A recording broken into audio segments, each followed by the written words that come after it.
जय माता दी दोस्तों। नवरात्र शुरू होने से पहले घर से बाहर निकाल दें ये 10 चीज़ें। दोस्तों, माँ दुर्गा के आगमन में अब कुछ ही दिन बाकी रह गए हैं। 15 अक्टूबर से नवरात्र की शुरुआत हो रही है, जिसमें पूरे 9 दिनों तक माँ के 9 रूपों की पूजा की जाएगी। धार्मिक मान्यताओं के मुताबिक नवरात्रि के दौरान माता रानी पृथ्वी लोक पर आती हैं और घर घर वास करती हैं। ऐसे में इस दौरान साफ सफाई का खास ध्यान रखना चाहिए। माता रानी के स्वागत के लिए घर में सकारात्मक ऊर्जा होनी काफ़ी ज़रूरी है। ऐसे में घर में ऐसी कई चीज़ें होती हैं जो नवरात्रि से पहले हमें अपने घर से बाहर निकाल देनी चाहिए। आइए जानते हैं वो चीज़ें कौन सी है जिन्हें घर में रखने से नकारात्मक ऊर्जा का वास होता है और माता रानी हो जाती हैं नाराज़। तो सबसे पहले है तामसिक वस्तुएं। चैत्र नवरात्रि के समय में लहसुन, प्याज, मांस, मदिरा, सिगरेट, अंडे, मछली या अन्य किसी भी प्रकार की कोई भी तरह की तामसिक जो वस्तुएं होती हैं उनका सेवन या उपयोग हमें नहीं करना चाहिए। नवरात्रि में इन वस्तुओं की उपस्थिति से अशुभता मानी जाती है। नवरात्रि पूर्व इनको घर से बाहर कर दें और परिवार का कोई भी सदस्य इनका सेवन ना करे। तो दोस्तों, सब जानते हैं नवरात्रि के दिनों में चाहे आप कितने भी एडिक्टेड हैं, आप मांसाहारी हैं, पर इन 9 दिनों में कोशिश करें कि आप इनका सेवन ना करें। नंबर 2, खंडित मूर्तियाँ। यदि घर में देवी देवताओं की टूटी फूटी या फिर खंडित मूर्तियाँ हैं तो इन्हें भी अपने घर से तुरंत हटा दें। इस तरह के चित्र भी घर में ना रखें।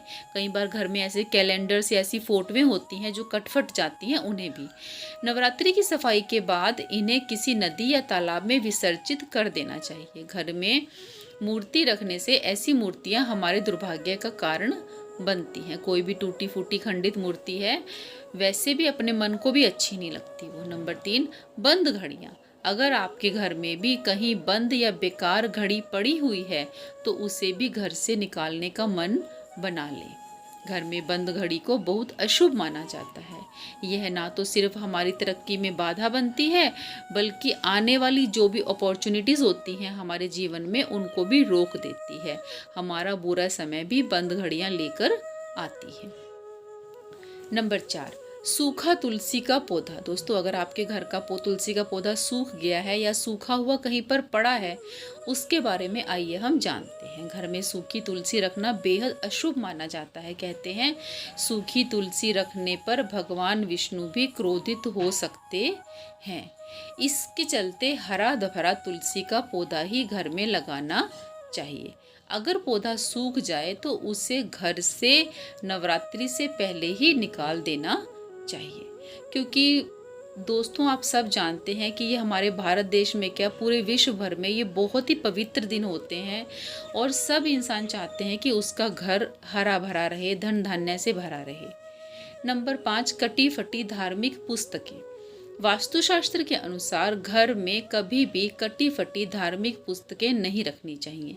यदि कोई धार्मिक पुस्तक फट गई है, खंडित हो गई है तो उसे भी नवरात्रि से पहले ही बहते जल में प्रवाहित कर दें। नंबर 6, अशुद्ध फूल और पूजा की सामग्री। किसी भी तरह के अगर आपके घर में फूल पड़े हुए हैं जो आपने पहले चढ़ाए थे, सूख गए हैं, मैंने कई बार घरों में देखा है फूल मालाएं चढ़ाते हैं वो वैसे ही लटकी रहती हैं। पूजा घर में जो भी अशुद्ध फूल या पूजा सामग्री है उसे घर से बाहर कर दें। पूजा में उनका उपयोग होता नहीं है और वे नेगेटिव एनर्जी प्रदान करती हैं। नंबर 7, खराब या बेकार पड़ा अचार या चटनी। फ्रेंड्स, यदि आपके घर की रसोई में कोई भी अचार या चटनी खराब पड़ी है, वो बेकार पड़ी है, जिसे आप इस्तेमाल नहीं करते, आप यूज़ नहीं कर रहे, आप उसको खा नहीं रहे हैं, तो आपको क्या करना है और वो पड़े पड़े सड़ रही है, तो आपको जब भी आप अपने घर की सफाई करें नवरात्र से पहले आप इन सब चीज़ों को भी बाहर निकाल दें। घर में खाने पाने की चीज़ों को यूँ खराब पड़े रहने से माता दुर्गा नाराज़ हो जाती हैं। नंबर 8, टूटा हुआ कांच या फिर कांच का सामान, किसी भी तरह का कोई सामान है, कांच अपने आप में, शीशा है या कांच के बर्तन है, कांच का डेकोरेटिव कोई भी सामान अगर आपके घर में है, अगर वो टूट फूट गया है, अगर वो चटक गया है, तो उससे भी घर से बाहर निकाल दें, क्योंकि टूटा हुआ कांच घर में नकारात्मक ऊर्जा आकर्षित करता है, जिसके कारण आर्थिक स्थिति कमजोर होने लगती है। इसीलिए नवरात्रि शुरू होने से पहले हमें अपने घर की सारी कांच की चीज़ें जो टूट गई हैं, जो चटक गई हैं, उन्हें बाहर निकाल दें। नंबर 9 पर आता है दोस्तों, टूटे फूटे बर्तन। ऐसे बहुत सारे बर्तन होते हैं घरों में, स्टील के हैं या किसी भी चीज़ के हैं, आप प्लास्टिक के ही मान लीजिए, अगर वो टूट फूट गए हैं, वो भी चटक गए हैं, कहीं से क्रैक हो गए हैं, पुराने हो चुके हैं, आप उनको इस्तेमाल नहीं कर रहे हैं, तो उन्हें घर से बाहर कर देना चाहिए। जिन बर्तनों को आप इस्तेमाल नहीं कर रहे हैं या फिर कहीं से टूट फूट गए हैं, इस तरह की चीज़ें घर में नकारात्मक ऊर्जा का कारण बनती हैं, घर की पॉजिटिविटी को ख़त्म कर देती हैं, घर में हमेशा नाराज़गी बनी रहती है, मन उदास रहते हैं और जो हमारी फाइनेंशियल पोजीशन है वो भी अफेक्ट हो। 10वें नंबर पर देख लेते हैं दोस्तों, फटे पुराने जूते चप्पल या फिर कपड़े। नवरात्रि की सफाई में घर के फटे पुराने कपड़े या फिर बेकार पड़े जूते चप्पलों को भी घर से बाहर निकाल देना चाहिए। पुराने जूते चप्पलों से भी घर में नकारात्मक ऊर्जा आती है, इसीलिए माँ दुर्गा का स्वागत करने से पहले आपको इन सब चीज़ों को अपने घर से बाहर कर देना है, ताकि आपका घर पूरी तरह से शुद्ध हो जाए, नकारात्मक ऊर्जा से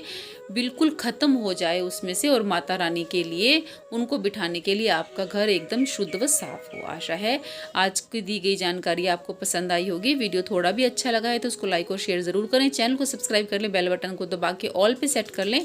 मिलते हैं एक और वीडियो के साथ, एक और ज्ञानवर्धक वीडियो के साथ। तब तक हमेशा खुश रहें, हमेशा स्वस्थ रहें। वीडियो देखने के लिए बहुत बहुत शुक्रिया।